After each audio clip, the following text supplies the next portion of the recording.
Good afternoon, ma'am.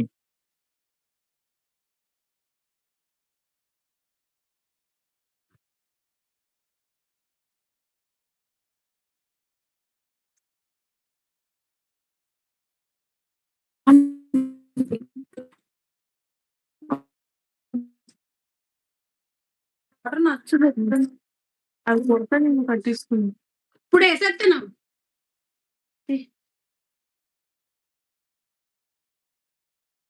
అది చనిపోయాలి కదమ్మా దానికి చెప్పుకో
Not wasting much time, I will pass it on to Karthik sir, who will take over.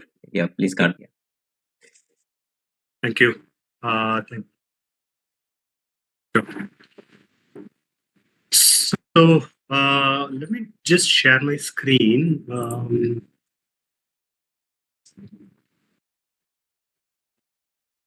Let me know once the screen is visible.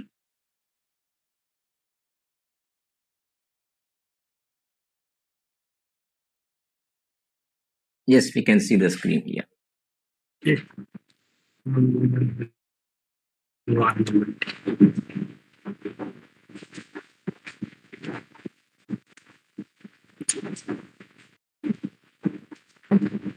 Yeah.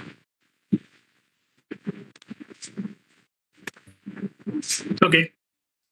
So a quick primer of quantum computing. What we're going to talk about here is the technology. How do we adapt to it? And it's going to be quite an introductory session. Now we'll quickly jump into it. At any point, feel free to put the questions in the chat box. I should be able to pick it up at the right time. And I want to give a quick background about classical computing. Now, typically when you say computers, what do you really understand. You understand there is either a desktop or there's a server and so on, right? So typically, if I have to ask you, uh, have you seen a data center? Have you seen the component data center? Most of you, I'm presuming, have seen, but for those who are aware of what components are typically in a data center, you would find networking components, you would find the power source, you'll find the servers itself, and so on. But the underlying part in all this is that we are only looking at electrical signals which corresponds to value either 0 or 1. So that's a classical computing. And this is deterministic in nature, in the sense that you will typically the values to be either 0 or 1. Okay. And I'll take a step back, and I just want to take a slightly different opinion. What if you have played computer games, and if you used extensive high-end graphical image processing programs, okay, Photoshop and so on. So you would notice that one of the things that it really uses is a GPU. And GPU, you would notice that it accelerates your graphics processing, and it much better graphics. You have nice smoother pictures, videos. But actually, what does a GPU do? A GPU in the background is going to process again those zeros and ones in much parallel sense. They are more tuned for mathematical operations. Okay, so these are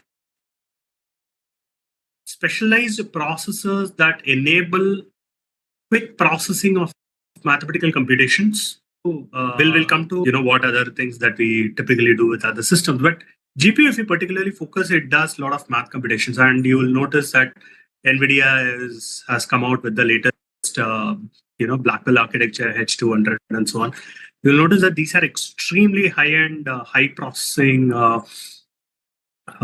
chips, and they actually bring in a lot of compute power. And the supercomputers today, if you see, they utilize a lot of GPUs. Why do they do it? Because it brings in a lot of parallel computing capabilities.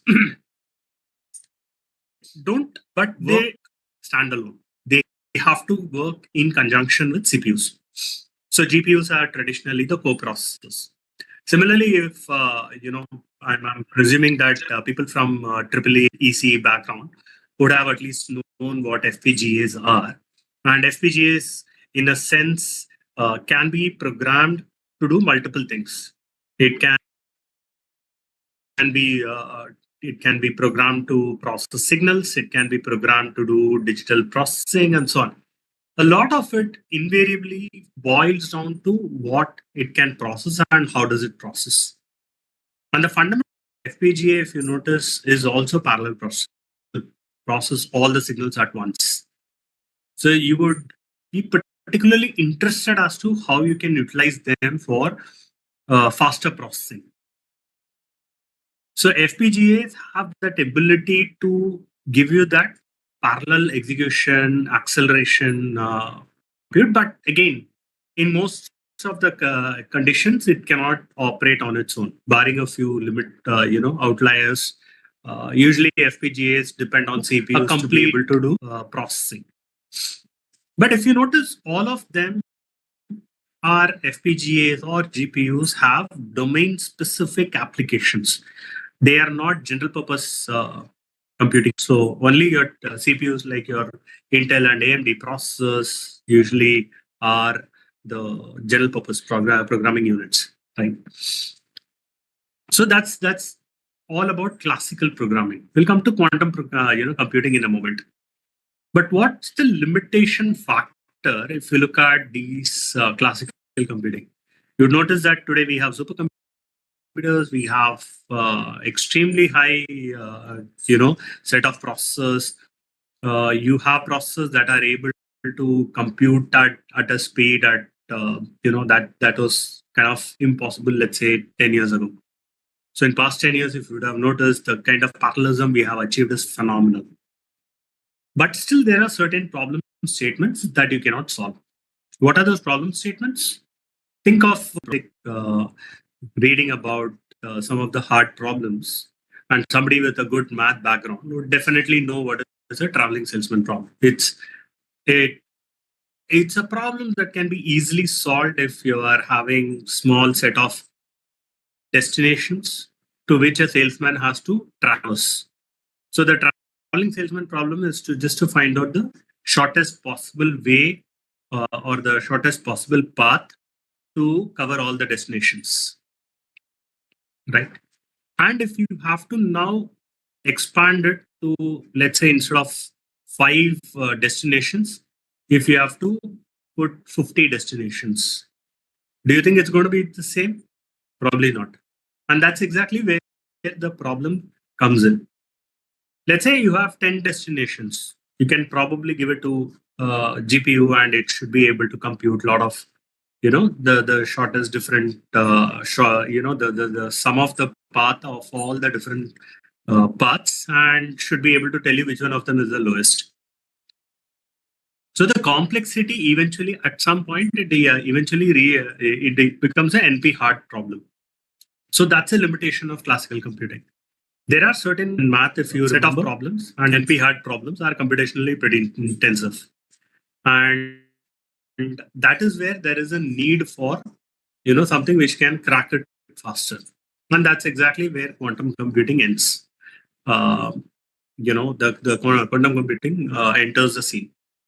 Quantum computing is different from classical computing in the sense that it is able to perform these parallel computing much better. And there is a reason why it can do it. We'll come to it. But that's exactly the reason why we are able to do it. Okay. So the NP hard problems are a natural fit for quantum computing. If you have to understand the concepts of quantum computing, we have to understand the basics of quantum physics. So if you go back to your 12th physics, or if you go back to your first year engineering physics, what you would realize is there is you have entanglement, concept of entanglement, and you have probabilistic nature of quantum physics. So these are some of the concepts you would have already read. I just will give you a reference. Superposition is ability of a particle to be present in multiple states. Think of Schrodinger's cat being dead or alive, but you don't know if it is really dead. So it exists in both the states at the same time. That's the concept. But if you think of Young's double slit experiment, or if you think of typical, energy state of an electron, and if you haven't measured it yet, we call it being in a superposition. Why? Because obviously it is able to present itself in multiple states. So that's superposition. Why is it important? It's important because that allows us to compute multiple states at once. You can have infinite number of states of a particular particle between 0. So it's not necessarily 0, it's not necessarily 1. It could be somewhere in between. So that's the concept of superposition. And the concept of entanglement. Entanglement is basically you have two different particles. They are connected to each other in a way that change of state of one particular particle impacts the state of another. It could be directly proportional or it could be inversely proportional. Now, what are these particles? It could be photons, it could be electrons, it could be any particle from the standard model. But the underlying fact is that it could be literally anything. And two particles which are connected to each other, not physically, but in a sense of being connected by the underlying forces of these particles. Okay, they are called to they are said to be in entanglement. Why is it important for us?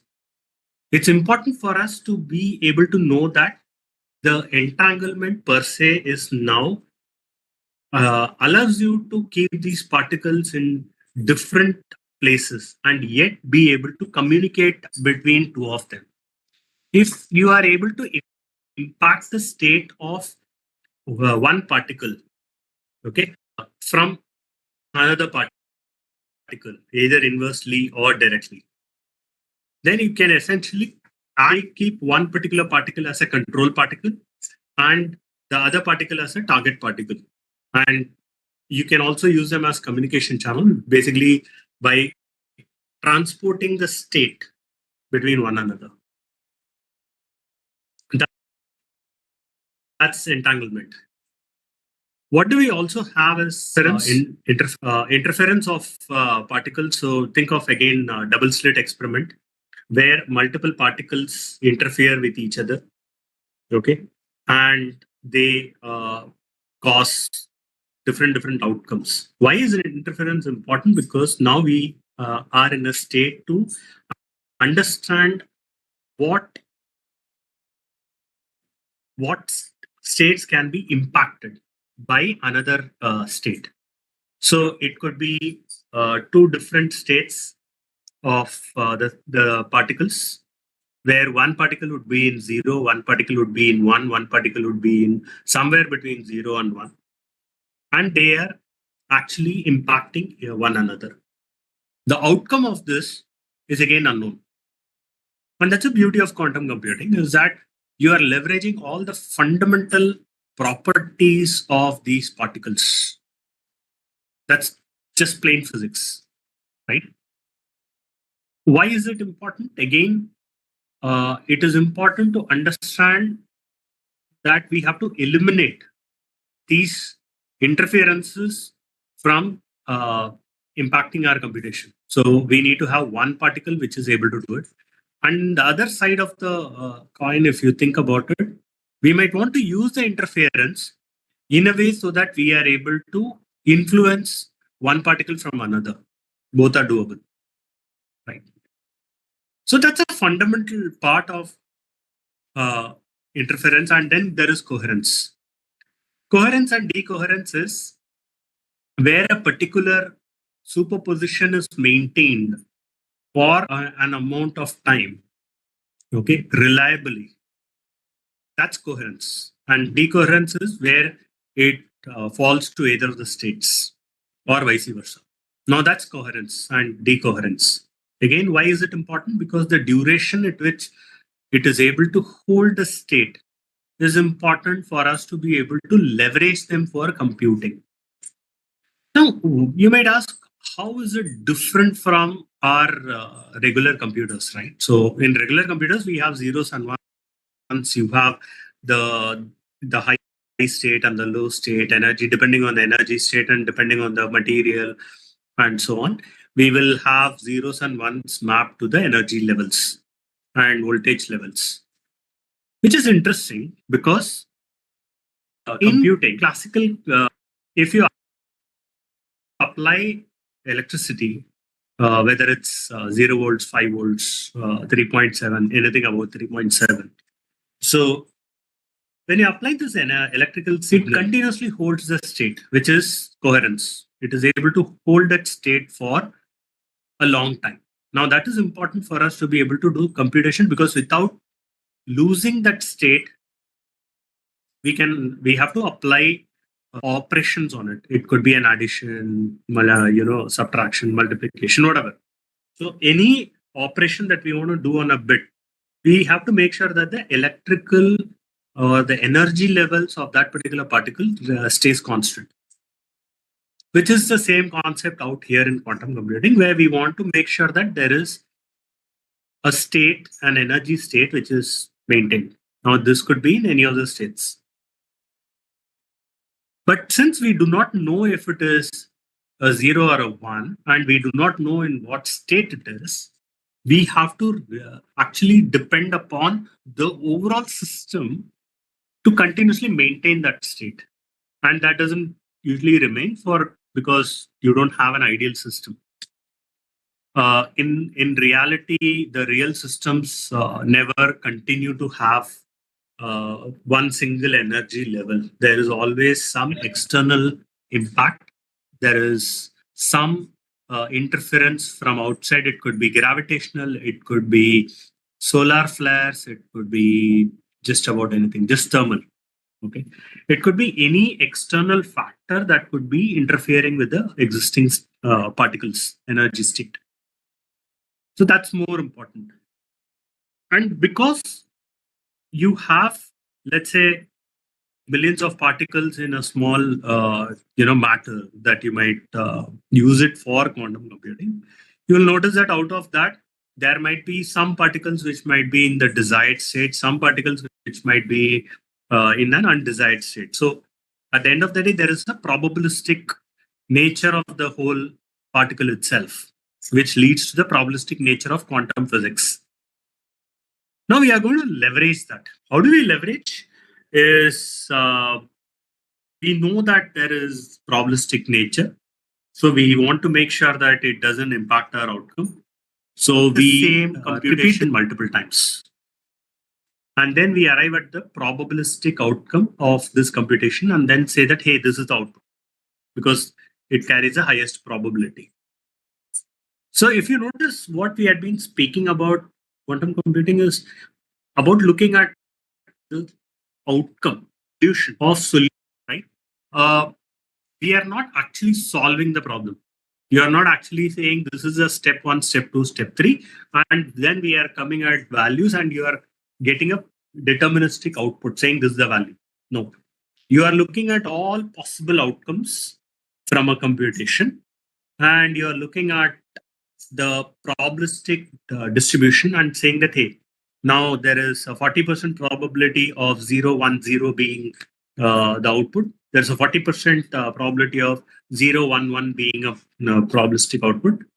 And rest of the states of this the 3, which is about 6 states, they carry the remaining 20% probability. So which means that the output of this particular problem statement that you gave is either 0, 1, 0 or 0, 1, 1. So those are the 2 probable outputs of that particular problem statement.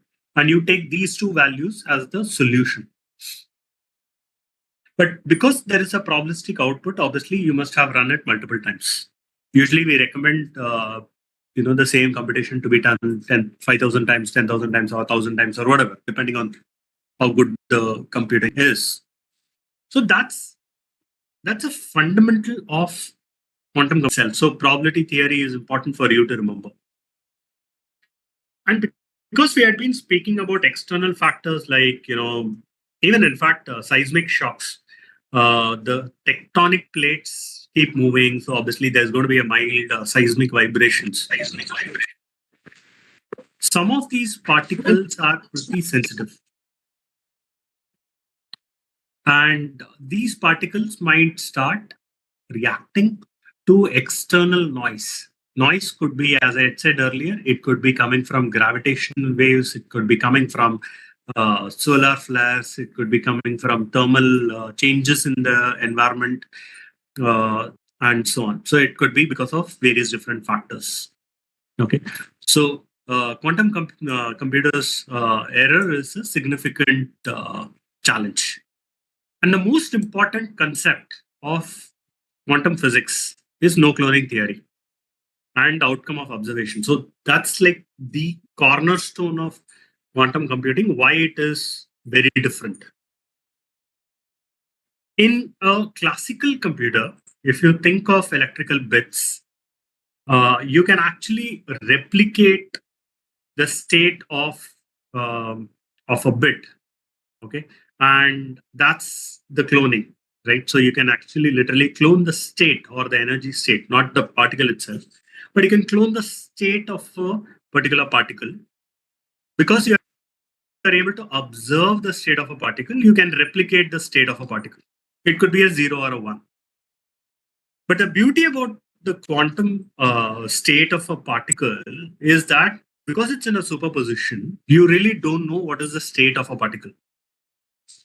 And if you recall what's the observability of quantum physics is that the moment you observe the particle, you are going to collapse the state of a particle into either a 0 or a 1, or in different states. Think of Schrodinger's cat again. The moment you open the box, you know that the cat is dead or alive. Of course, it might be angry that you put it in a box, but then again, it's either dead or alive, right? So it's important to note that the moment you observe, the state collapses. You don't have multiple states right now. You have exactly one state, which is the known state. Because now that you have observed and there is the states have collapsed into a single state, you cannot clone the original property of the object, right? So you cannot really clone the particle. So you literally cannot clone a particle state, which is interesting because that makes there are two parts to this. One, you no longer can copy it, which is a good thing because it kind of gives you additional security. Two, because you cannot copy it, you cannot do a lot of things on it. You cannot do an error correction. The moment you observe the state of a particle and you know that it is in error, you can't do anything about it because the original state is lost. There is nothing that you can do about the particle now. That's the cornerstone of quantum computing. And that's why quantum physics is, knowing the basics of quantum physics is important. Okay. Now, quantum computers, let's go a little deeper into what quantum computers are. Okay. So quantum computers essentially are built using qubits. Okay. Now, qubits are, in a sense, name-wise, it has been similar to electrical bits. The classical computer equivalent is the bit which carries 0 and 1.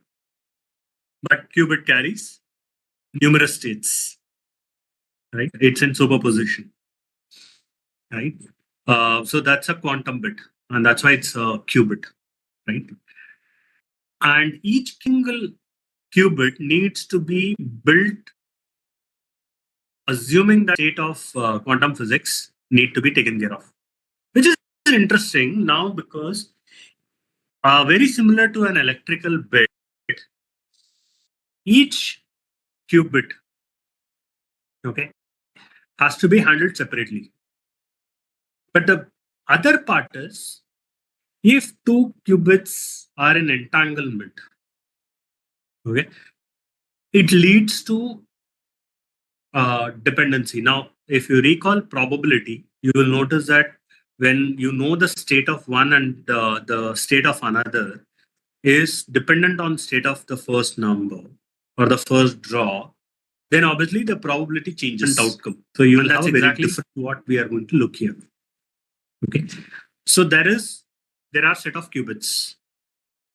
But interestingly, can qubits process regular computation like 0 plus 1, 5 plus 7, and so on? Well, theoretically you can, but then it's going to be extremely slow and impractical because you have better systems to do it. You have CPUs to do that computation, right? So you don't really require a quantum computing to be doing that.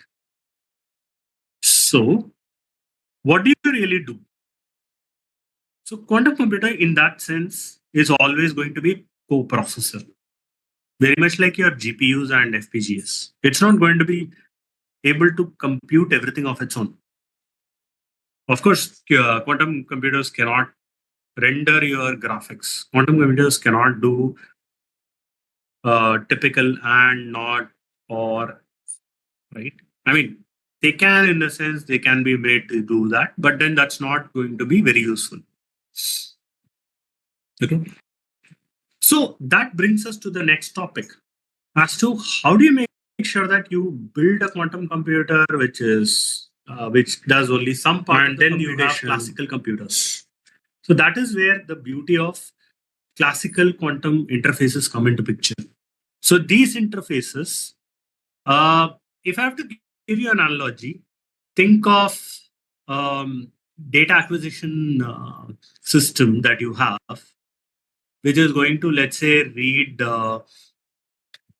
analog signals from some system, okay, and it's going to convert those analog signals, do a sampling, and give you digital data, right? Now this digital data is converted and it is fed into a computer through classical interfaces, right? Very similarly, we are going to have something called as a classical quantum interfaces. Now this classical quantum interfaces, what they essentially do here is they would translate bits or the qubit states, the outcome of those qubit states, which is going to be eventually collapsing into a 0 or 1, because the moment we measure the state of a particle, it collapses into one state. We read that state, convert it from analog signals and so on to digital signals of mapping of 0 and 1s, and then feed it to the classical computer. So obviously, these interfaces are also important. Now, does that mean that every that you have a problem that offloaded to a quantum computer? No, obviously you're not going to. Assume that there is a traveling salesman problem. Now, traveling salesman problem comes with a typical heuristic approach if it is going to have large number of nodes or large number of destinations. But if it is going to be solved using a quantum computer, let's assume that it is able to do a deterministic solution. It's able to find a deterministic solution, right? So what you're going to do here is you are going to do certain processing before, and then you are going to do certain processing after. What is the pre-processing in this? Now you will enter, so the user has to enter, let's say 50 different destinations. Translate it into a format that a quantum computer can understand back to you. And once it gives back to you, it's going to be in some form, and which needs to be rendered back to the user in the user understandable language, right? So this entire computation of pre-processing and post-processing exists where your general computing is required. And that's why we say that practically any problem that you solve in quantum computer is a hybrid computing. It's never a pure quantum or a pure classical solution, right? So that is where we are bringing in classical computing and quantum systems together.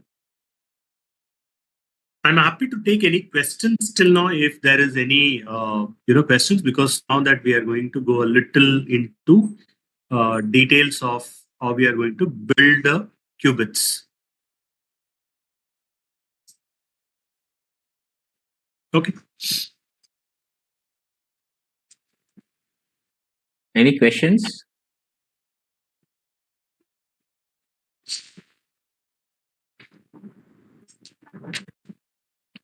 Okay. So now that's interesting. What we are looking here in this particular slide is we are looking at qubit summary. Okay. Now there are different ways in which you can build a quantum computer. Okay. We spoke about different physics properties. Now we said you can build it using different particles and so on. These are some of the physical bases on which you can build quantum states. Okay, so you have photon. You can use coherent state of light itself. You can use electrons. You can use Josephson junction again. You can have electrons, different particles that you can use. Okay, and what is the state basis? Okay, whether it's the electron spin or basically any particle spin or charge and so on. So different states can be mapped to zeros, ones, and superpositions.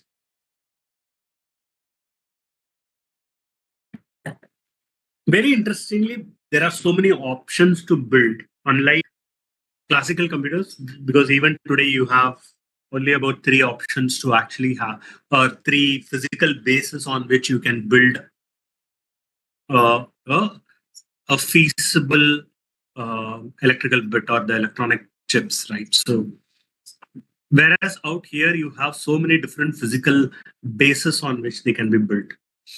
I know that most of these might not be familiar for you, but if you happen to read a little bit about all this, please make sure that you are giving time to understand what is the physical basis of this.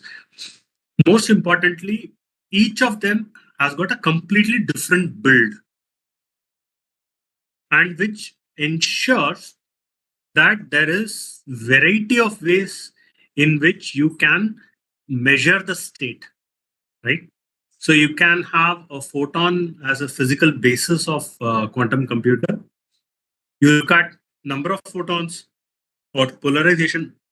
Polarization, incidentally, is the most common when it comes to photon-based quantum computers. But among all the physical bases, you will find Josephson junction to be the most common, and out of which the superconducting phase qubit is the most common. But again, each of them will require a very different setup. Like, say, for example, a photon, you don't really require things like cooling systems, whereas superconducting systems, you require extremely low cooling, which brings its own challenges in terms of maintaining the state. NMR, again, there are issues with how do you control the states because it's not very accurate. So there are various challenges when you build any of them, right? So each of them has got its own challenge in terms of maintaining the accuracy and the state of the particular particle. And that is where a lot of these errors come into picture. Okay. So you might ask, where do the errors come from? So if you are looking at photons, if you're looking at number of photons, you can't control the number of photons absolutely, very accurately. There are going to be a few photons, additional photons, or a few less photons. So the state of the state basis cannot be reliably established. Similarly, with polarization, it's not guaranteed that all the not all the photons are going to be absolutely in the same state. There's no guarantee about it. Okay, so there are various different such challenges because of which errors occur. Okay, the other 2 columns are essentially zeros and one equivalent of electrical bits. Okay, so an up and down, if you are looking at electron spin state or an atomic spin state, if you're looking at energy level, a ground state and the first excited state can have different such measurement criteria. In electrical bits, you have a 0 voltage, a 3.7 voltage. You have these thresholds which correspond to 0 and 1. Whereas out here, you can have different bits. So that is why the classical quantum interface is super important, because that interface is going to translate the state of the particle to 0 or a 1.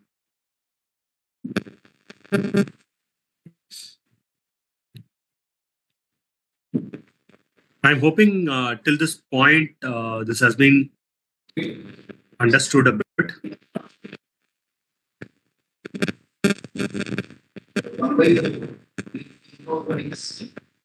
Okay. Okay. So why is error so important in quantum computing?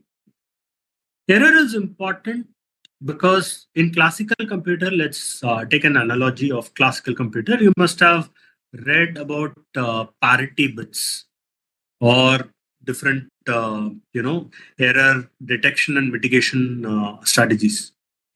there are few standard algorithms on which the chips are built. So the microprocessor is able to mitigate any errors that arise due to any contamination.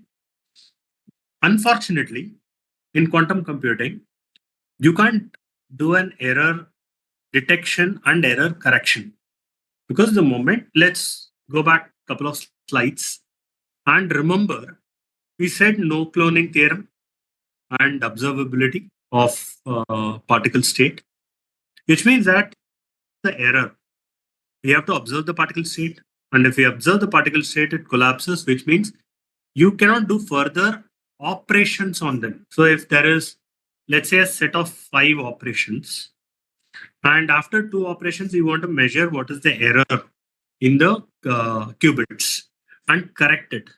You try to do that in a quantum computing, what you will end up with is the collapse state, which means that the next 3 operations cannot be done.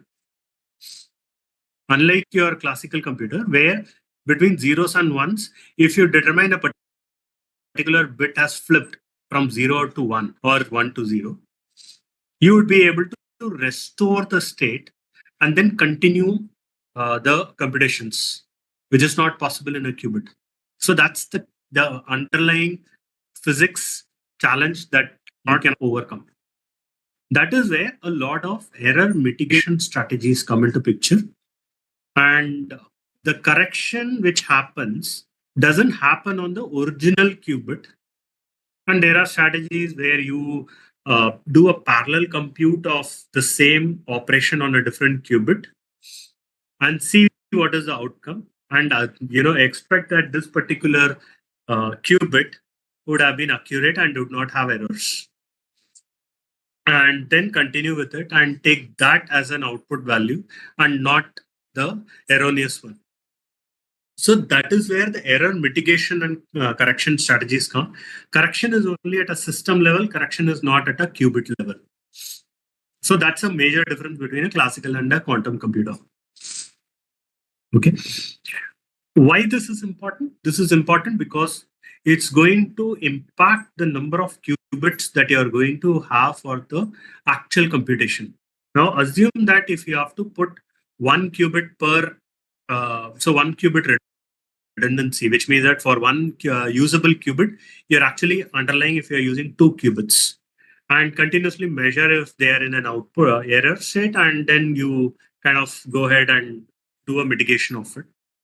Now, if you do that, it means that for, let's say, 16 workable qubits, you have to build a quantum computer which is having 32 qubits.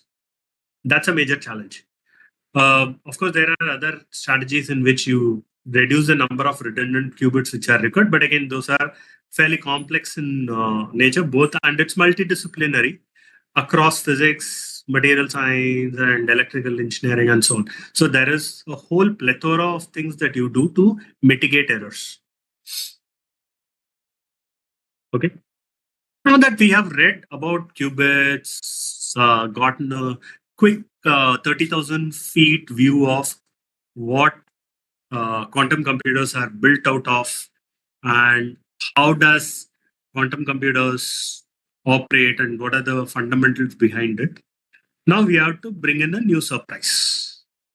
There are 2 ways of building a quantum computer.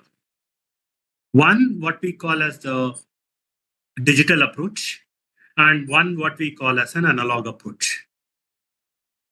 And which is surprising, which is not the case with your classical electrical based bits. And it's unlike the classical computer. You have 2 different ways in which we can do this.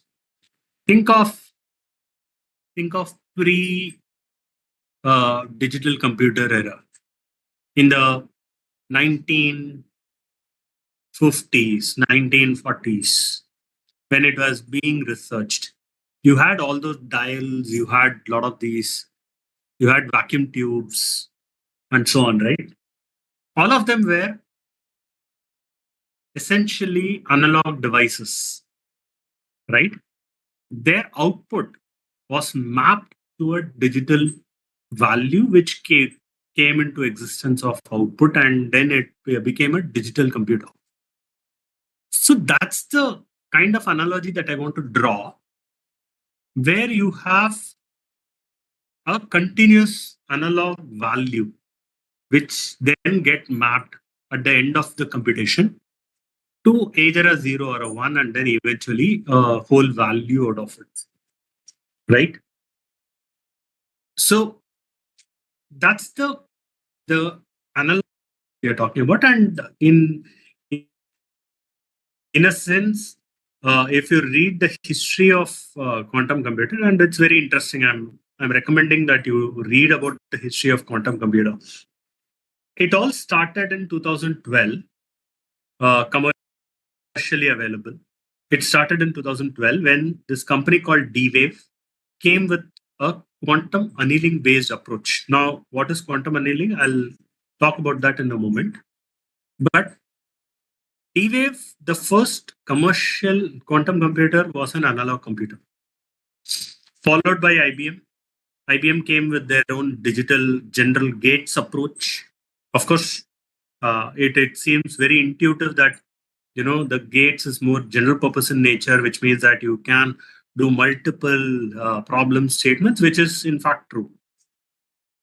Quantum annealing doesn't really solve all the problems. And in fact, there are some people who say that quantum annealing is not a true quantum computing in a sense. But again, there is a difference of opinion among the industry itself, right?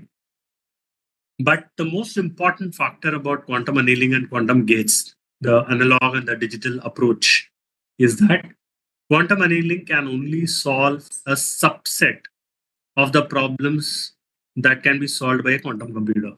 It cannot literally solve all the problems. And there's a reason as to why it happens. Okay. So how does it work? So D-Wave first, when it came with the first quantum annealing process and quantum computer, they said, hey, look, typically, if there is a particle in a high energy state, it's very normal for it to come to a stable low energy state. Now, what that low energy state is different. And if the particles are close enough, you might have a tunneling effect, which means that it can quickly jump from one state to another amongst that via the quantum tunnel effect, right? So even with the quantum tunneling, what really happens is it quickly jumps into different states and eventually comes to a energy state, which we can call it as a solution, right? But if you apply an external bias, now this external bias is typically the problem statement itself. Okay, so think of an output variable itself, okay, in superposition. Okay, now instead of doing a computation and then arriving at an output, if you have a mathematical expression, okay, and the corresponding energy levels, okay, and you apply this energy level to the output variable, which is again a particle which has its own energy state, high energy state. The moment you apply this, okay, it could be an energy, thermal energy, or an electrical pulse, or a microwave, and so on. It could be literally anything. But the moment you apply that external bias, the output variable, the energy of the output variable changes. It then accelerates into going from one state to another. Natural progression is to go from high energy to low energy, which could get accelerated and go to that low energy state very quickly if the energy applied is, or the bias which is applied is going to remove energy from the system. Or if it is going to add energy to the system, then obviously it will accelerate going into from a low energy state to a high energy state. It could happen, right? So because this is accelerated, it's called as an adiabatic evolution, and it accelerates the whole process. Otherwise, if you leave it to its natural processing, it's going to take a while to go from low energy to high energy to a low energy. Okay. Now, which is very interesting because now you can directly think of mathematical models. Think of mathematical model of optimization, and you will know what is. Then you can remember what is global minima, global maxima, local minima, and local maxima. Think of a loss function and minimizing a loss function if you are to get a profit. Okay, and loss function can be modeled in various different ways to either get a high value or a low value or whatever. Okay, that's a mathematical expression of it. But most importantly, what we're talking about is local minima and local maxima. Local minima and global minima. And if you look at quantum tunneling, and very specifically, I'm coming out here. If you look at quantum tunneling, what we are trying to see here is it is moving from a high state to a low state, which means this is your local minimum. This is your local minimum, but this is a global minimum. And this is a solution. Similarly, out here, if you notice, this is a global minimum, and that's a solution. In either case, whether through a natural progression or by applying external bias, eventually, what is the goal? We have to find what is the global minima. So think of it now. How we can solve a traveling salesman problem by a quantum computer. You have to find what is the lowest possible or the fastest route, which means the lowest amount of time taken. So which means your function, the mathematical expression, should optimize for time taken by a traveling salesman. Okay. Now, the traveling salesman problem, if it has to be modeled on this, we have loss function. Loss function would essentially mean how quickly we will be able to arrive at a lowest energy state. Of course, if I go deeper into it, it will entail me to express it completely in the math and write either in a matrix or graph-based equations, which will eventually give you this. Okay. But remember that this is pure math, and we are only solving it via physics. Okay. That's the beauty of the approach that was taken by the D-Wave. And if I were to put this, they also published a paper called as Isinglass model. So Isinglass model is Ising spin glass model is what you can look up and you can read about it, the complete math behind it, the research paper behind it. It clearly tells you why this whole thing can be arrived at and how it can be accelerated. Okay, so the mathematical equation of the traveling salesman problem is now directly applied to this particle. So which means that it's going to quickly arrive at this solution much faster. Okay, it's not going to take as much time as it, instead it's going to come faster. That's the whole idea about quantum annealing. So annealing is, think of annealing of metals and so on. So where you have the hot and cold processes and so on, which eventually leads you to a quick final produce. So that's the same concept here, and that's why it's called quantum annealing. Quantum gates, on the other hand, bring what we call as a generic computing. Generic computing, like your gates in a classical computer, you have different gates, AND gate, NOT gate, and so on. Similar to that, we have the quantum gates. But quantum gates are different. On the right-hand side, I don't know how many of you are able to read this on the screen, but I'll quickly read a few gates. They are called as operators. And one of the things, once again, to reiterate, is that you do not directly solve for it. You apply or operate on the output variable and you arrive at a solution. You don't solve a problem, you operate on the solution and get a final solution value. And that's why these are called operators and the gates are not problem solving components. These are operators. So they directly operate on the output variable continuously to arrive at a final output. What are these gates then? These gates, of course, they are composed of qubits, multiple qubits. But interesting part is these are mathematical operations. These are matrix operators. This is so you have 0, 1, 1, 0, which is a poly X.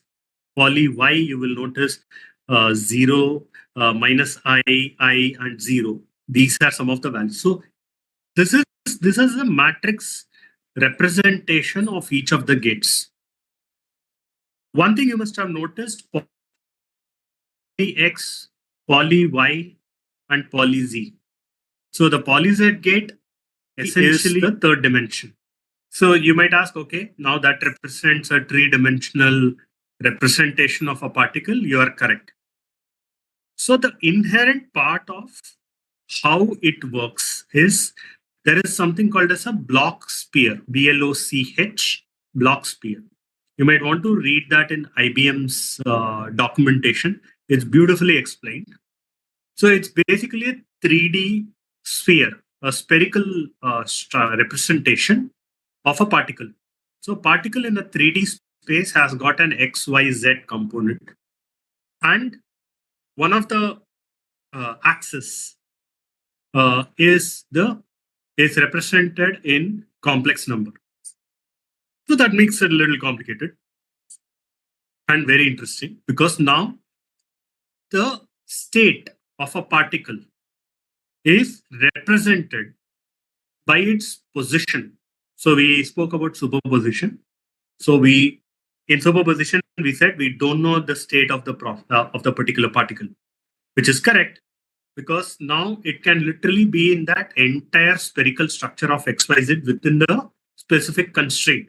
So in each of the axes, we know that it could literally be between 0 and 1 at any place between 0 and 1 on each of the axes. But in one of the axes, which is the y-axis, you will see that it is represented by a complex number. So to be able to successfully do quantum computers, the basics that you require are knowledge about complex numbers, matrix, graph theory, and a little bit understanding about the energy states of a particle, right? Then we have some interesting gates, which are H gate, phase gate, T gate, controlled NOT, and so on. So these, as you see, becomes more and more complicated as you go ahead. And the Toffoli gate is of more complex because now you have multiple particles. So the moment you have 3 qubits, you are no longer operating on 3, but rather 2 raised to 3. And this is the most important concept in quantum computing. The moment you have 3 qubits, you are having 8 different states in both rows and columns. So which means you are operating on 2 raised to 3 states. Okay. If you have 4 qubits, you would be operating on 2 raised to 4, which means 16 different states. That's the reason why very fast. Because now, when you see there are so many operations which are possible with this matrix, which means if I'm applying this particular Toffoli gate on an output variable, I can literally operate on 8 by 8 matrix operation, which means I am operating on all the states. The best part about quantum computing is where it is able to solve NP-hard problem is that all these 8 different 2 raised to 3, which is 8 different states, both column and row taken together, when you do a matrix multiplication, you are essentially operating on all 8 different states in one step. Think of equivalent of that in a classical computer. What would happen is, if you are operating on 8 different states, steps you would require that computation. It can take 1 clock cycle, it can take 10 clock cycles per step. We don't know. But there are essentially 8 steps if you have to do this. Whereas in quantum computer, this entire 2 raised to 3, which is 8 steps, you are going to compute in a single step. And that's why quantum computer gives you that speed up, and which is one of the reasons why a quantum computer is much faster. It's able to solve an NP hard problem.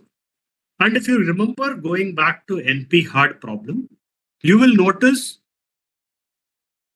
NP hard problems are usually exponentially intensive when it comes to compute. It could be an e raised to x, it could be 10 raised to x, it could be 2 raised to x, we don't know. But those are exponential in nature, right? And out here, if you notice, this is 2 raised to x. So at a minimum, okay, at a minimum, if the NP hard problem is a 2 raised to x kind of complexity, you will be solving it in one step, right? That's the power of having a quantum computer.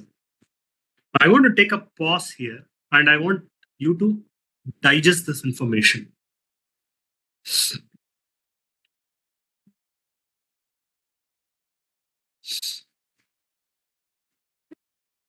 Any questions till now?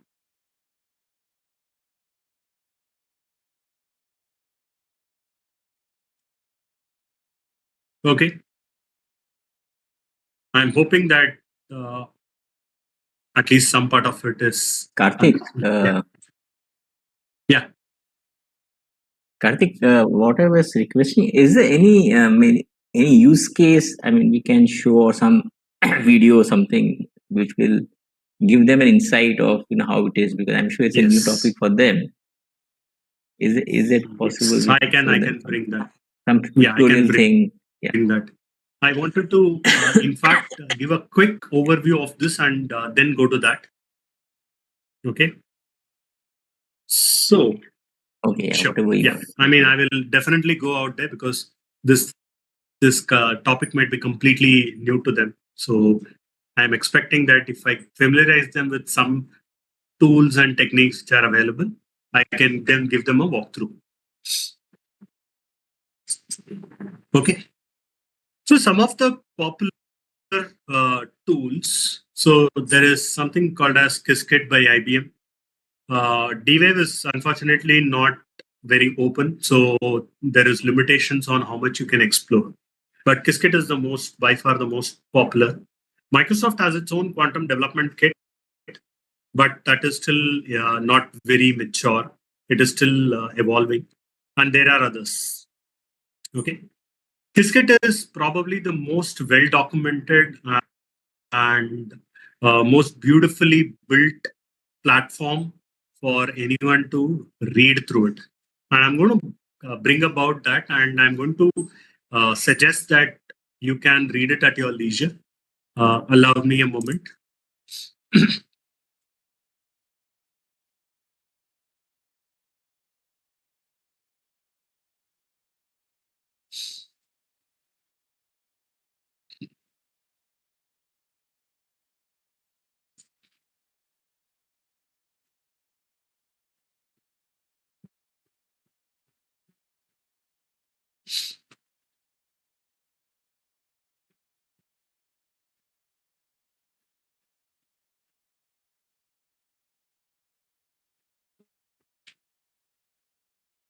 I'm hoping the screen is visible now.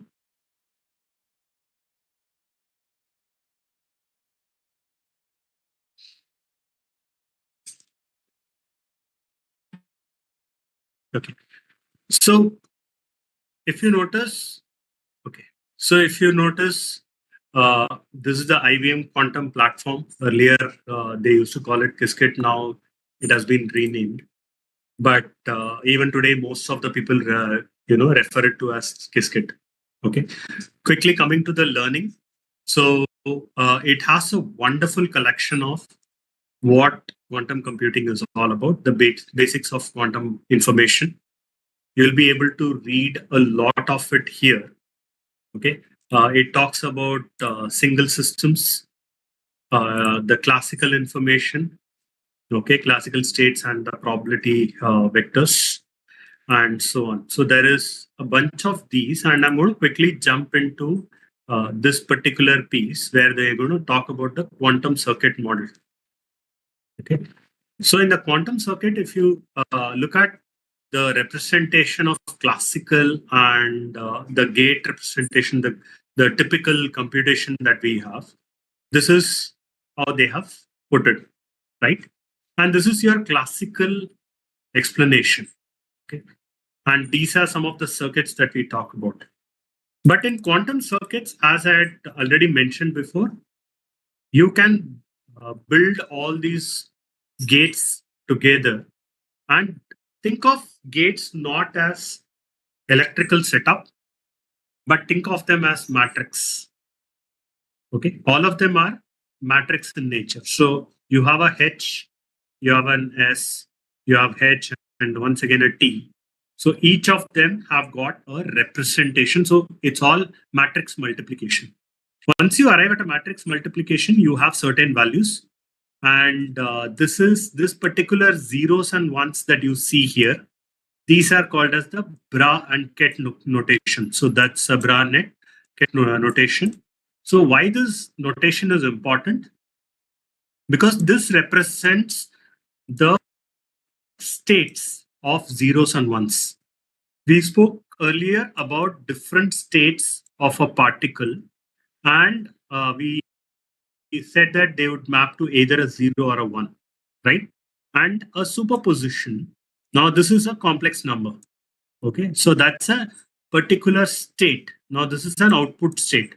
This output state is not going to be a complete 0 or a complete 1. And that is where we were talking about the output values, the computation, right?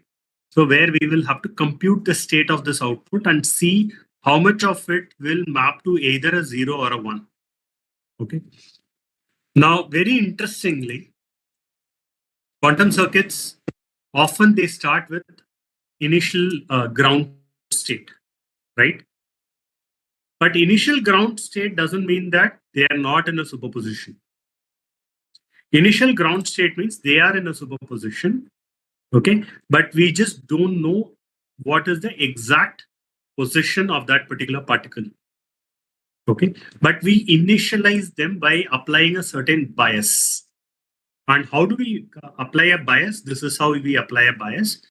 We take it to a notional 0 state. And from there on, we start applying operations on them and eventually arrive at. So think of this as a initialization vector or an initialization operation to make a particular qubit as 0. Okay. Now that's most important. And then you have this as the notation. So you have a superposition and then you apply hedge gate. And this is what you will end up with as a final output. Now that's 2 qubits. So you will have 2 raised to 2, which is 4 different states. Okay. And now this is a controlled NOT operation, right? So when you do a controlled NOT operation, this is what you will come up with an output. I'm going a little fast due to the time constraint that we have. But if you notice, we are having a clear matrix multiplication. Forget about the quantum states for a moment. Think of each of them as matrix multiplication, and then you are arriving at an output. Okay. Now, what would be the Bell state? Bell state is again one entire by itself. So obviously I'll need a separate lecture for it. But suffice to say that this particular 4 different states can be expressed in this particular form. So where each state will correspond, each column will correspond to a particular state. So you will have 1 by root 2 of 0, 0, 1 by root 2 of 1, 1, and so on, right? So that's a final output that you get. Okay. Now, most important thing out here is the value that you saw here. Okay. Now, this will not correspond to an absolute 0 or an absolute 1. Okay. So this might be, because it's 1 by root 2, and each of them is 1 by root 2, then they correspond to a specific state. So none of them are actually, either absolutely 0 or absolutely 1. So that is why you run multiple probabilistic outcome and see what is the most probable output, right? Any questions on this? And again, a lot of theory about no cloning theorem, non-orthogonal states, and so on. But again, in the interest of time, I'm kind of keeping this limited. Most importantly, when it comes to entanglement, okay, entanglement, you will notice how these entanglements are established via mathematical models. Okay. Now, entanglement, as I had spoken earlier, there is a good explanation of how this entanglement used for quantum teleportation. Now, one of the earlier questions that I had got in one of other universities was that, can we actually transport the particle itself? Unfortunately, no. Known physics doesn't allow a particle to be transported across. It doesn't allow a particle to be teleported. So you can't, still Star Wars is still not done. So what we are having is information teleportation. Now you might ask, how different is information teleportation from what we are doing right now? And information teleportation is very different in a sense that in a traditional information exchange where you are sending information from one source to a destination, every single particle has to move from source to destination and carry that information along. It could be a 0 or it could be a 1. But every time it has to move from source to a destination, and the destination will collect the particle, translate the state to a 0 and 1, and then tell you that this is the information that we received. That's how we are able to now interact and so on. But in quantum teleportation, the interesting part is because once two particles are entangled, and if the state of one changes, the state of another also changes. So there is no physical movement of particle once that entanglement is established, which means without further transmitting the information, you are able to transmit or teleport that information. Now that's the beauty of teleportation. Why and how is it related to quantum circuits? It is important because quantum circuits are not necessarily physically connected to each other. So the quantum gates that you are seeing, the operations that operate on a particular qubit is not necessarily operating on one particle and then the solution is transported to another particle. What could happen here is two particles could be entangled and you could operate continuously on one particle and you could read the state of the entangled particle far away. It could be like probably a kilometer away. Okay, it would still be in an entangled state. In that sense, you will continuously read information without actually exchanging information. That's the beauty of quantum teleportation. And there is a linkage to why we are talking about quantum circuits, because the quantum circuits are no longer physically connected, which is extremely important, which means I could have one Toffoli gate out here operating on Alice, whereas the output of that would be continuously read by Bob elsewhere. Now, that's the beauty of teleportation. And one of the most, okay. Now, if we go back to, the quantum computing, you will notice that there is a lot of reading material, and I'm expecting that you should be able to. That's quantum.cloud.ibm.com. You should be able to look at this. Now we are going to look at the composer part of it, and this is how a quantum computing would look like. Very interesting. Now, if I were to apply, okay, a H gate, did you see a change in the state?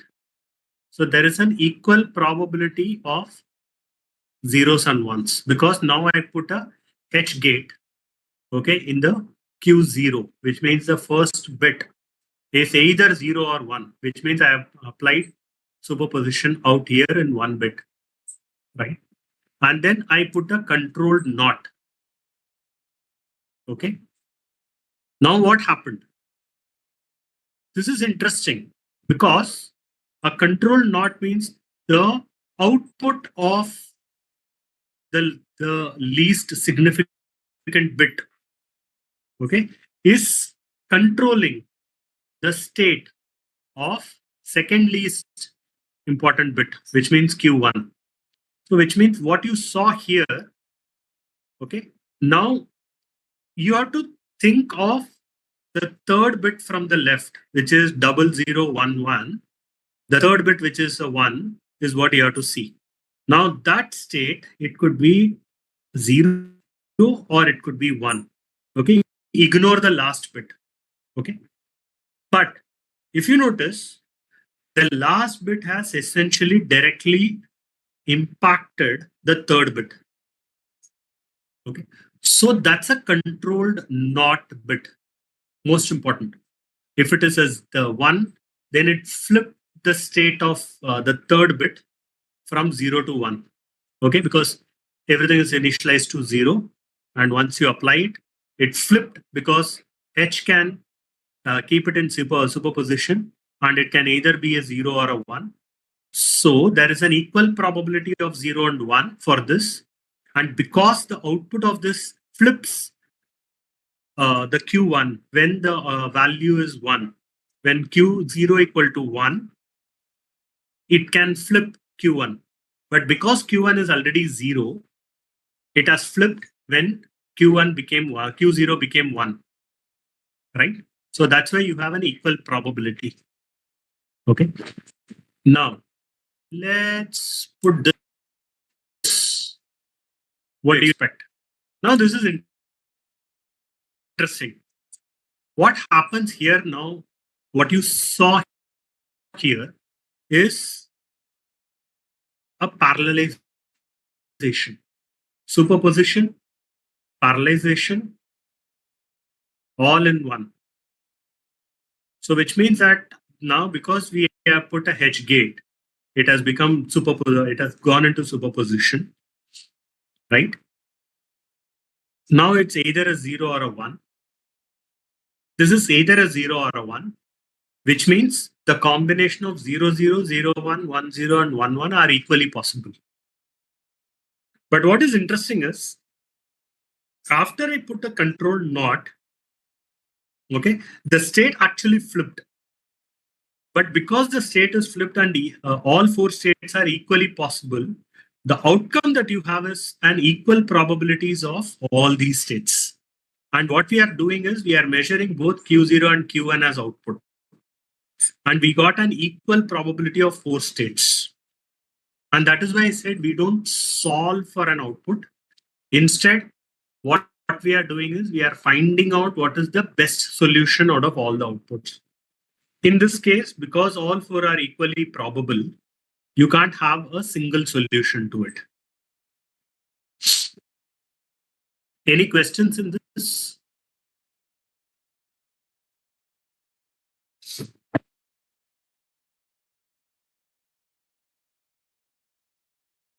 Okay.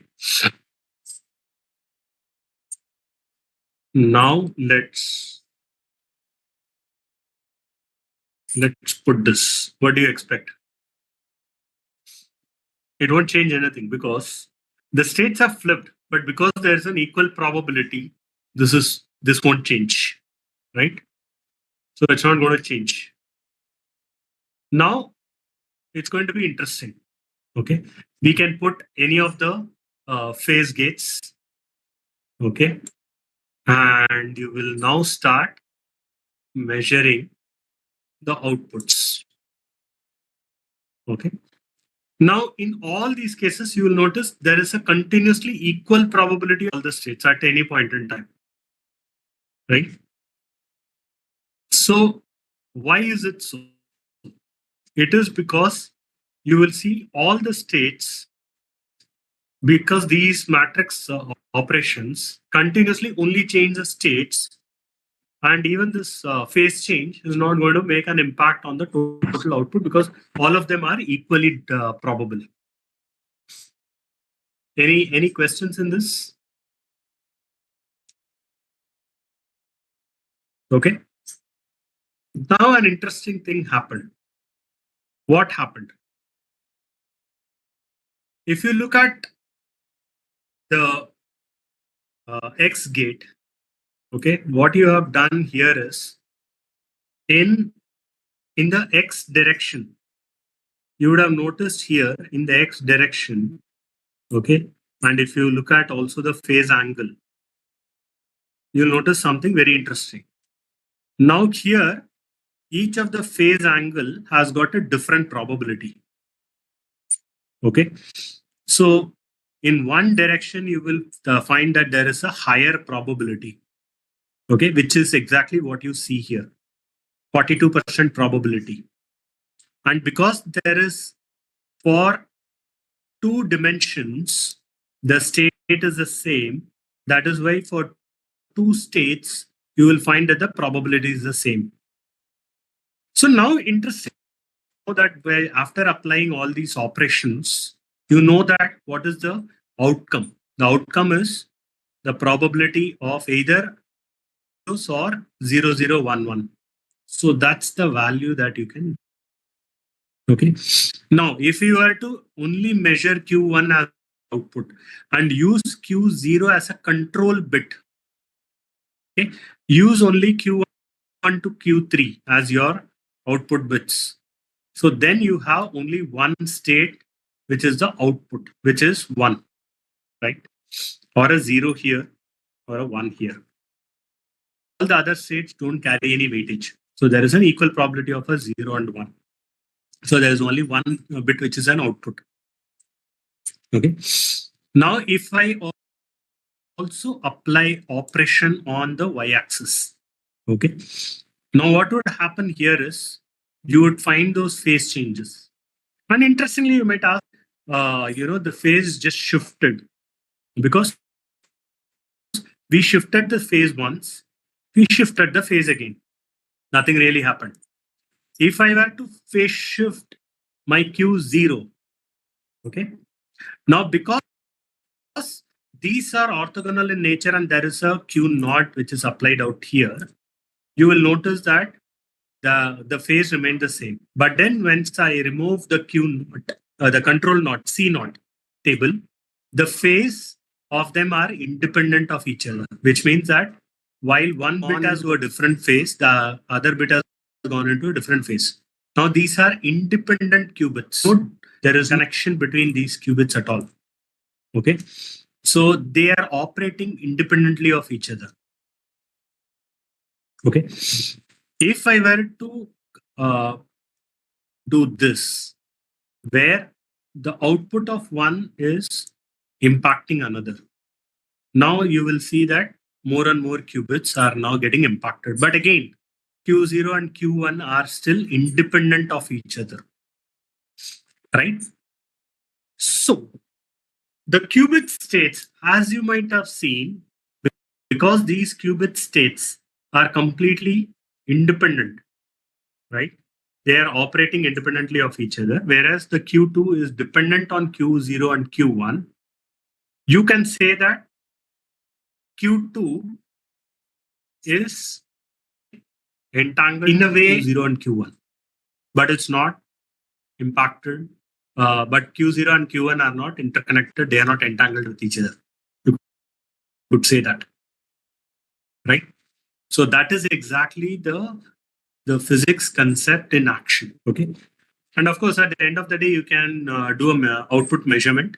If you do an output measurement of these gates, so the moment you do a measurement, okay, it will give you this as an output. So it will give you either this 0 or 1, which is the Q2 bit as a or 1. Okay. And if I were to put it here, then you would still find this as an output because now you are still measuring them, right? So the measurement actually collapses all other states, and it has collapsed Q0 and Q1 and only measured Q2, given you the state of the switches, and hence the output is 0 or 1 for Q2. Okay, but most interesting thing, you would have noticed the probability for this is not 50%. Okay, it's a different probability, and this is the most important thing we are speaking about. Probability as an important concept. It's not always that lead to measurement with exact 50% probability between two states. Any questions till now?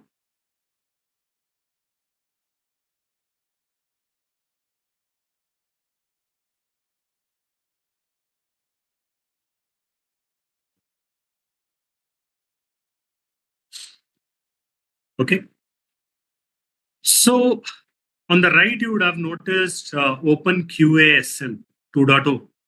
Now, Open QASM has got a different representation. This is a Qiskit representation.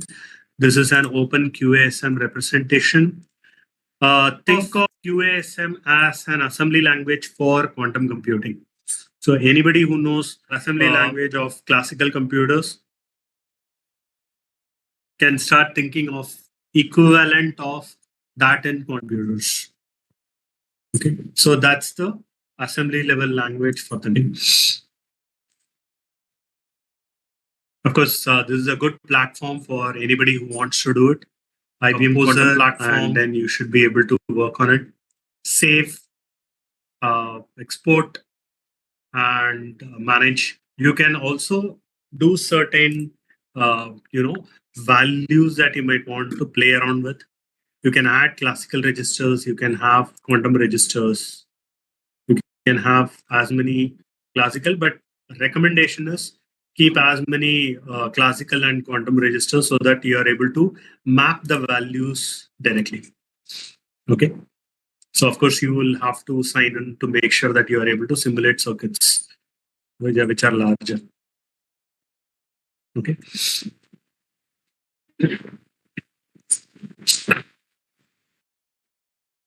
So I'll quickly go into a few more topics to give an overview of how these things can be done. Now you have seen all the gate operations. So now think of an equivalent of classical computer where you have an assembly level language. On top of assembly level language, you have operations, you have mathematical operations on top of them. So the mathematical operations can be decomposed into assembly level language, and assembly level language eventually a circuit, and that is what you can do. Okay.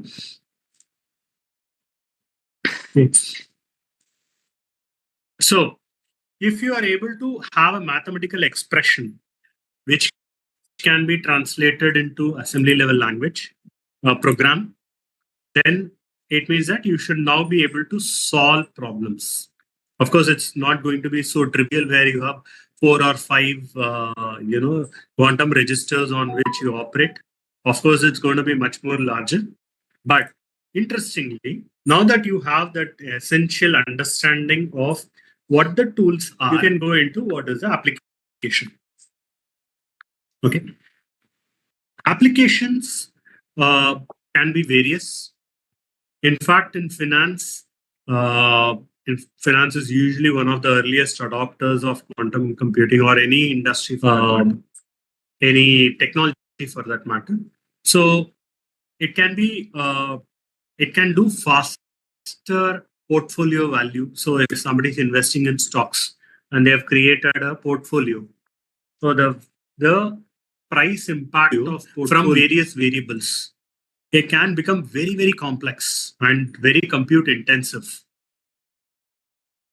So in that sense, it can be used because now they are able to do faster. You can parallelly process all. It means if you have, let's say, 100 variables, and 100 variables will take 2 raised to 100 number of compute steps in a classical program.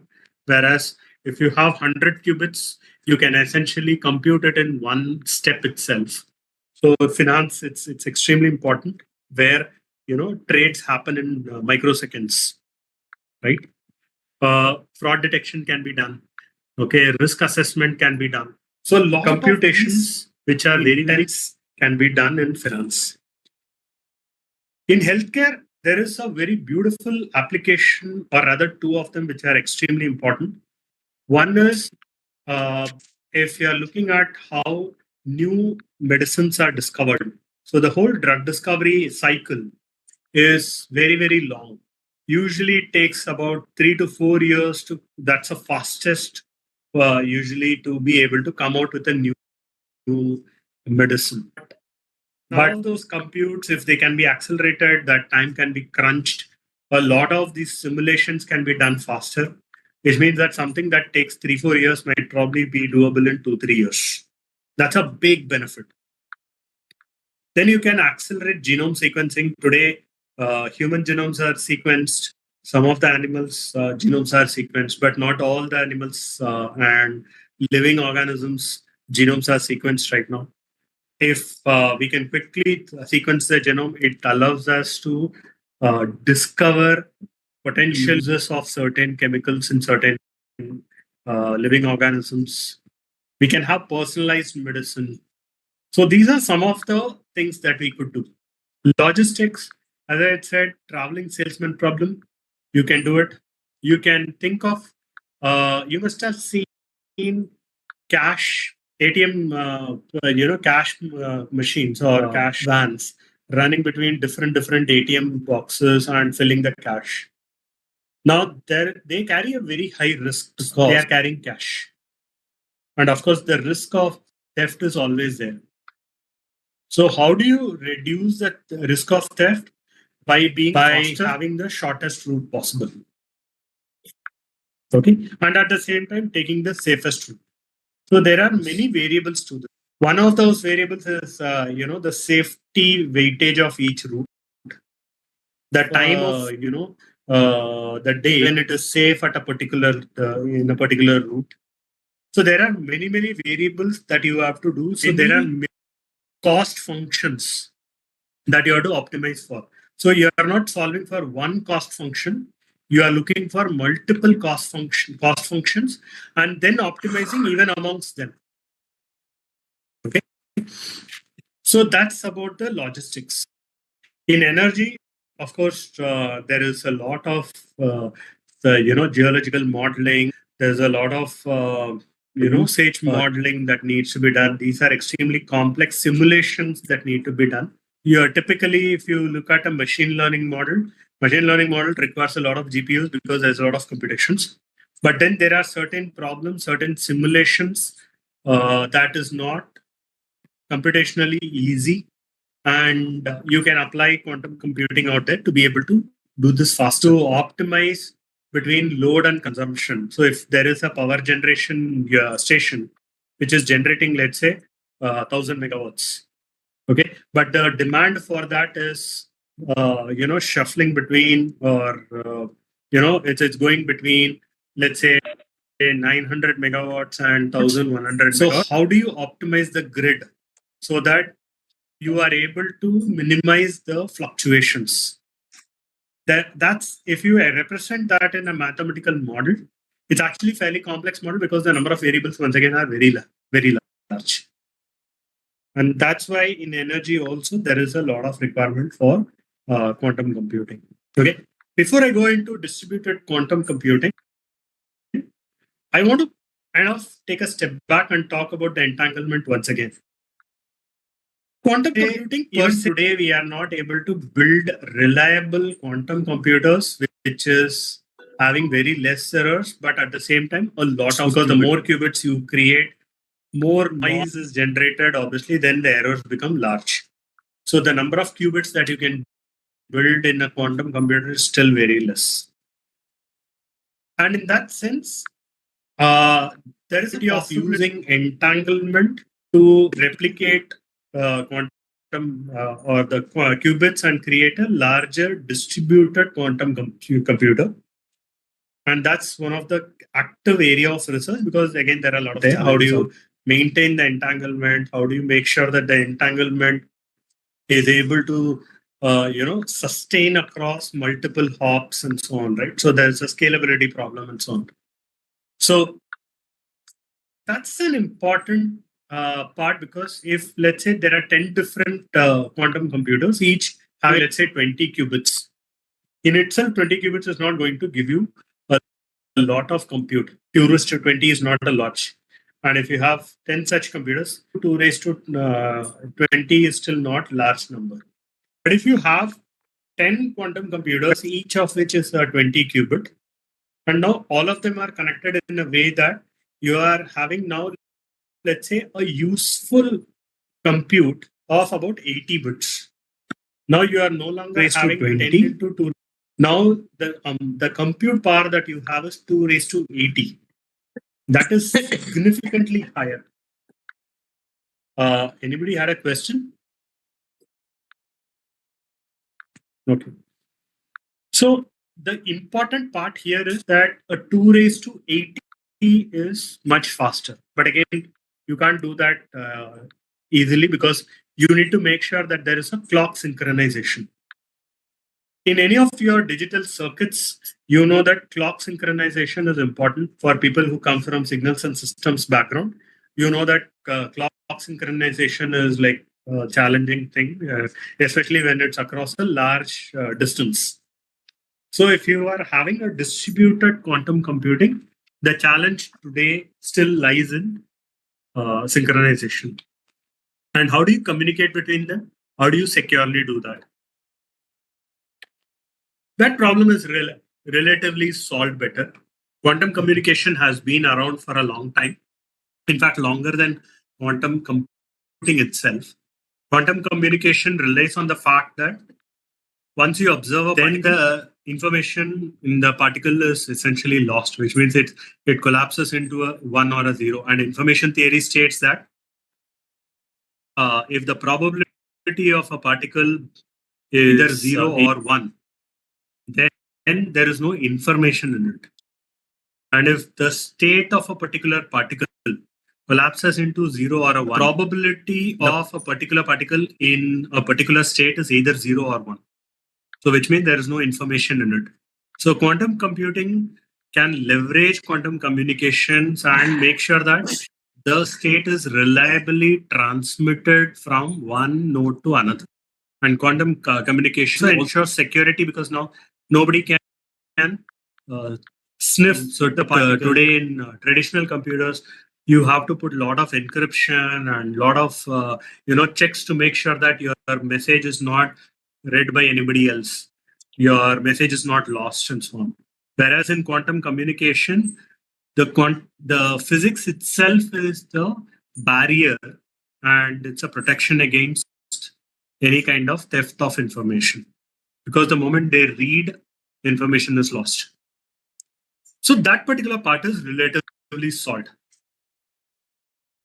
Okay, so distributed quantum computing is a very interesting and emerging area of hopefully that will probably solve when people come together to build a distributed computer, one single distributed computer. The amount of compute that we get would be phenomenally larger than what we have individually. So that's an ideal state. But the other challenge which remains is you can't entangle different materials. So which means if one quantum computer is using a qubit based on photons, the other quantum computer have to use photons, or they will not establish entanglement, right? So those are some of the limitations. Okay. Now we have spoken about all this in terms of bringing classical computing problems to quantum computers, solving some of it, and so on. But how do you leverage quantum computing into an enterprise system? Okay, so people would say that, hey, today I got Amazon, AWS, I got Google Cloud, and Microsoft Azure, and so on. And today, typically, all my enterprise programs are running in these clouds, or I'm hosting my own data center, and I have my own servers where I'm doing the classical computing. How do I computing in quantum? And that is where strategic integration is required, where you bring in forms of APIs. You build one server which is doing a quantum classical interface, and this classical server then acts as a node, quantum computing hub for rest of the enterprise systems. So you could have, let's say, an order management system. You could have an e-commerce website which is taking in orders. You can have, let's say, a delivery vehicle fulfillment module of an order management system, which is running to delegate the orders to deliveries. Okay, but some of them will need some quantum programming and so on. So invariably, all of them will leverage this one classical computer, which is a hub for quantum computer, and then use it as a prop of quantum computing itself. So that the complexity of integrating a quantum computer is hidden from rest of the computers. So rest of the classical servers can abstract quantum computing, or rather see an abstracted version of the quantum computing via that classical server. Right. So there could be hybrid workflows where there is quantum computing in between and classical computing in, but the classical computers will not really know that there is a quantum computing behind. They only know that for certain computation they have to offload it to a quantum hub. The quantum hub will do the computation and come back. The entire complexity is hidden behind that particular classical server, which is integrating with the quantum server. Right? So this is about integrating quantum computing into an enterprise architecture. How do you bring all of them together is the idea, because at the end of the day, you want to leverage quantum computing into the classical systems. That's how you do it. Any questions till now?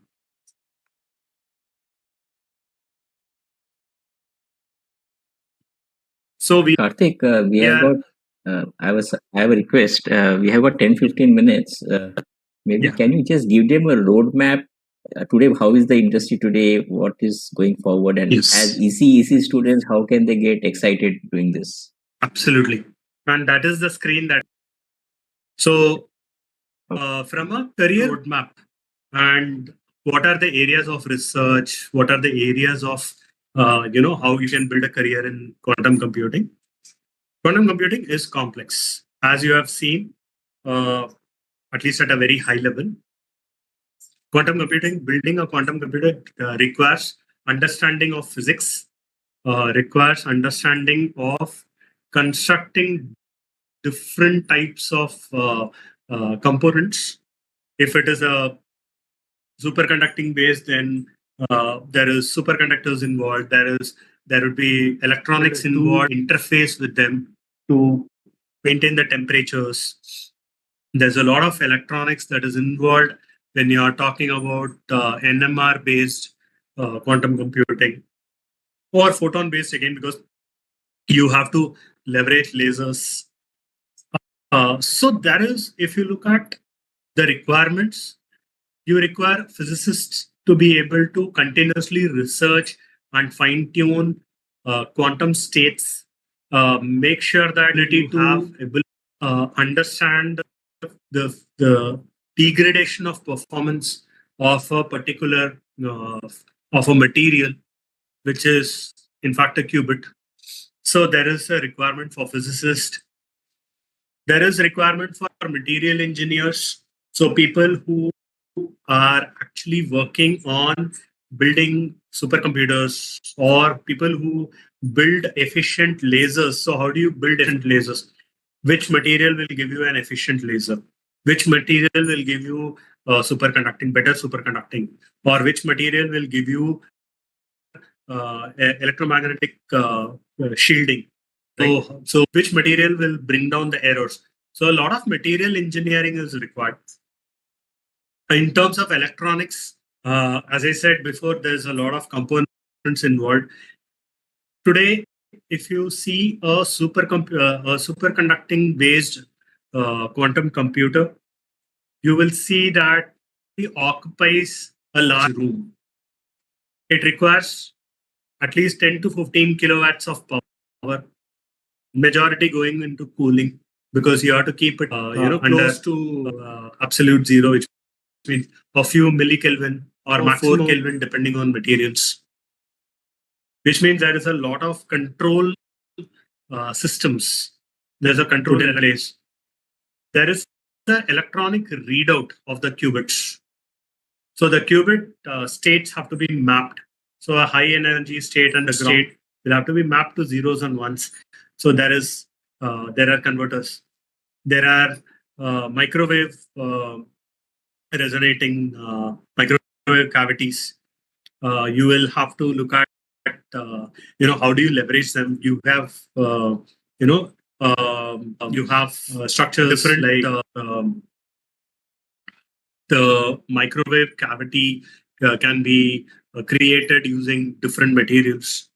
Then you have control systems that will not look at just this, but will also create an adaptive mechanism to mitigate errors.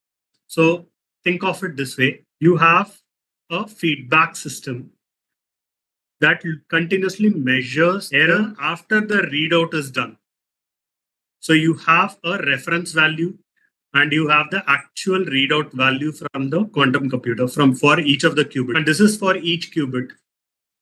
So you have a reference value. But now you see there is a drift in the value of the observed value. So how do you control some of the parameters? How do you control the microwave power? How do you control the laser power? How do you control the temperature? So how do you make sure that they are within the range? So there's a continuous feedback loop which is required. And these are electronics. You don't require one more computer to be able to do this. So there are components to keep these external parameters in check. So these are some of the electronic components that we are talking about. And in fact, I would recommend Google's microwave chip that they have created. It's a control chip that they have created. The entire control system has been built into a chip. Yeah, only the microwave, the cavities and those components are actually externally, mounted. Control systems related to all this microwaves and the feedback loops and everything are put into a single chip. You can read about it. There is they have a dedicated YouTube channel for it. Then there is a lot of math. We saw about optimization, graph theory, matrix expressions, and so on. So there is still a lot of research going on in graph theory and how do you in linear algebra as to how do you come up with new algorithms, mathematical expressions. So there is a lot of math work going on. Then there is a lot of computer work that is going on, because now you have to build algorithms, search algorithms. You have to build sorting algorithms. You have to build all these. Because in classical computing, you have only zeros and ones. Whereas in in quantum computing, these qubits have different states. So the search and sort algorithms can be completely rewritten, keeping these states into mind. So which means the whole logic has to be written. So there's a lot of work going on in algorithms. In communication, quantum communication, you require again signals and systems, there's electronics and so on. And once again, you have computers on top of it, which encapsulate the information on top of quantum communications and translate that information to and fro and establish quantum computing, what you can say, new area of quantum computing, because now it is completely distributed.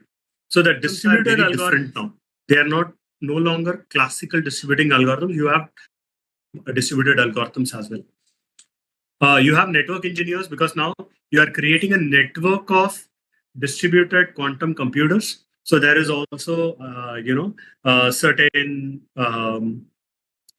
you have to certain network protocols to be able to initialize entanglement, establish the initialization vectors, and once that is maintain that network of information, flow of information. So there is network engineer requirement out there. So in summary, these are various different career opportunities that you have. My suggestion would be to read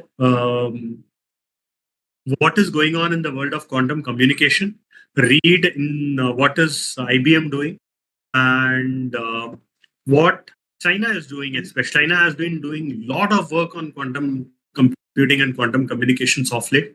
Read those research papers. You will find some really interesting advancements which is going on in the world.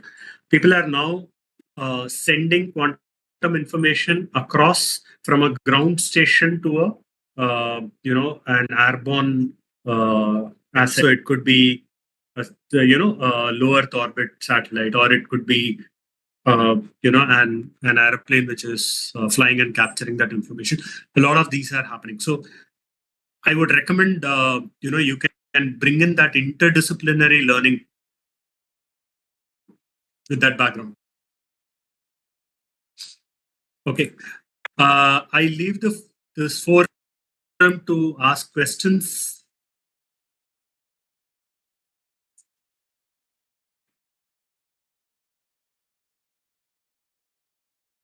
Any questions? Karthik, one thing, these students, they have undergone a workshop on machine learning. Yesterday, I had taken one session on machine learning for them. And a few days back, we had also done a session on automated machine learning, where we don't need to do any coding.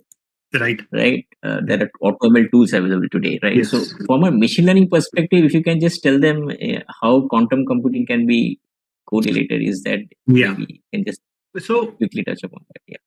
Yeah.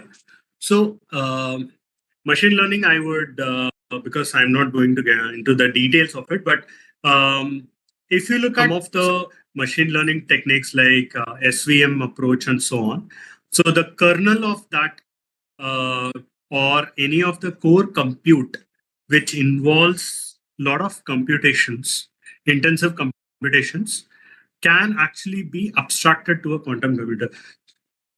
The most important aspect is to understand the delineation between what needs to be given to a machine learning and what needs to be given to a quantum computer.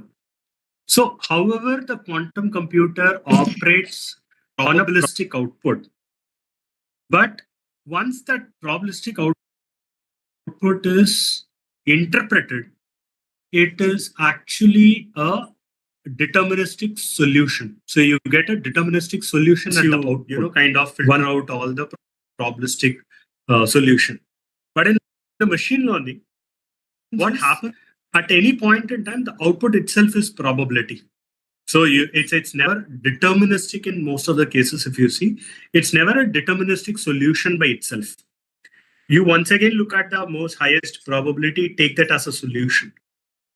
But in quantum computer, even though it's a probabilistic solution that you take as a deterministic solution, but in most cases, if you apply it enough, have the right error mitigation strategy, it is always a deterministic output, because matrix multiplication is not going to lead you to a non-deterministic solution, right? So that's one of the important differentiating factor. But having said that, how do you determine whether to put a quantum computing logic into a machine learning or not? Completely depends on how complex those variables are. In a machine learning, typically, if the number of features are far too high, think of a machine learning model that carries, let's say, 400 variables, 400 features.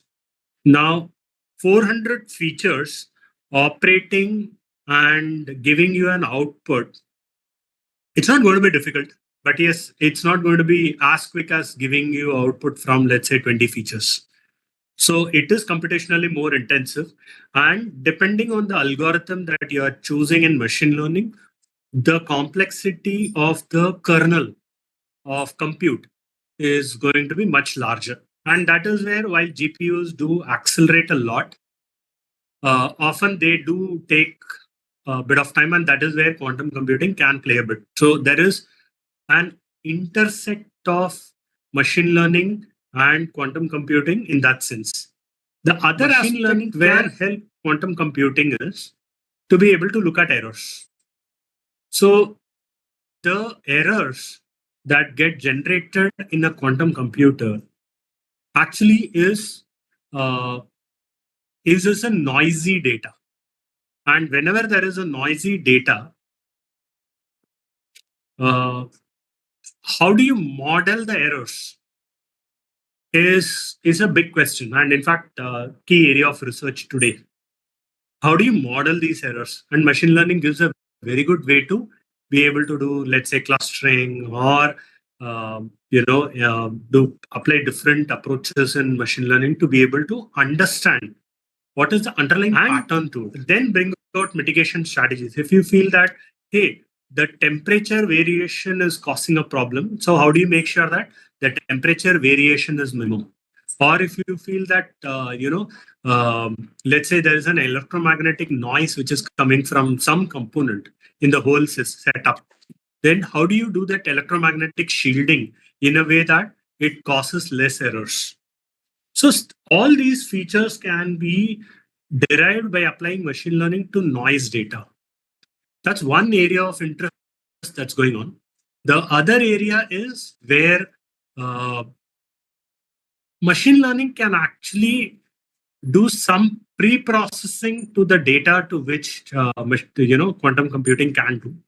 Then quantum computing can work on the remaining set of parameters and give. So either quantum computing being an input to the machine learning as a system when it's part of a kernel, or post machine learning, the quantum computer can exist where it is able to process these, post-process these probabilistic outputs.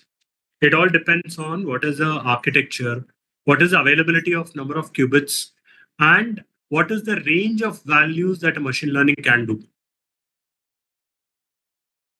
So that's in fact, these are, I would say, areas of interest in research today. So that's if somebody is wanting to pursue masters and PhD in these topics, they are still active topics that you can pick up.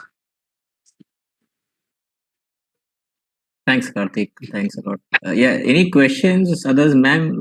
Sashi, ma'am, we can wind it up.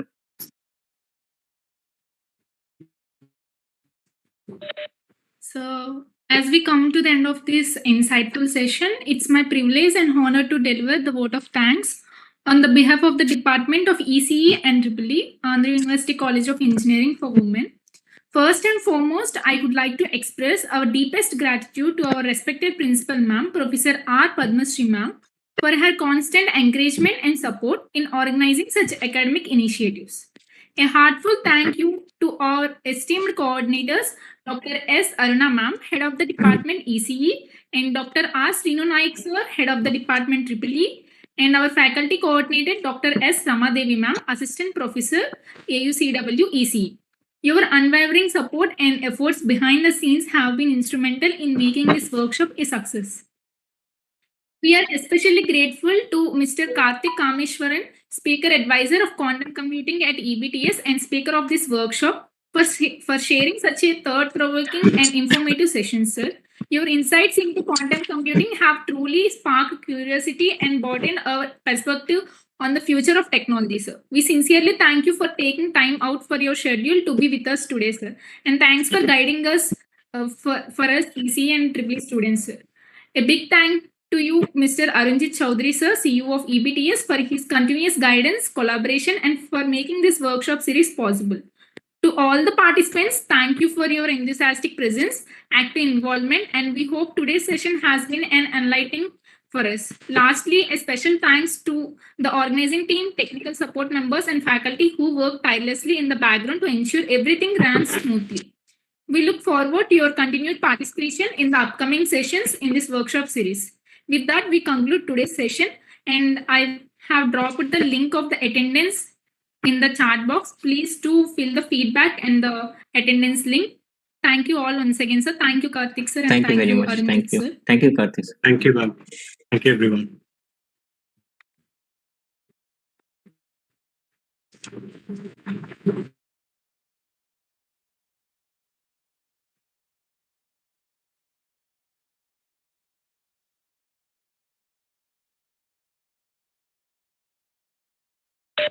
I request everyone to switch on your videos, take a screenshot of the workshop.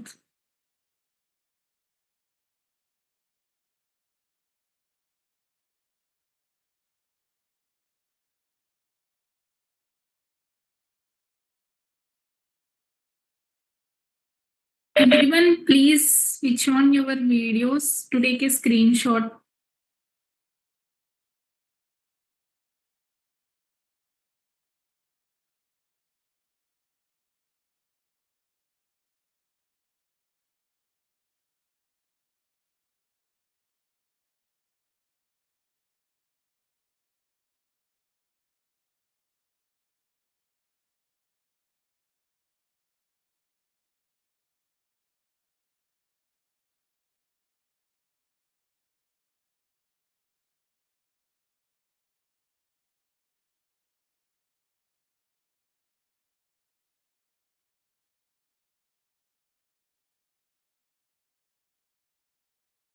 The attendance link is shared in the chat box. Please do check out and fill the form.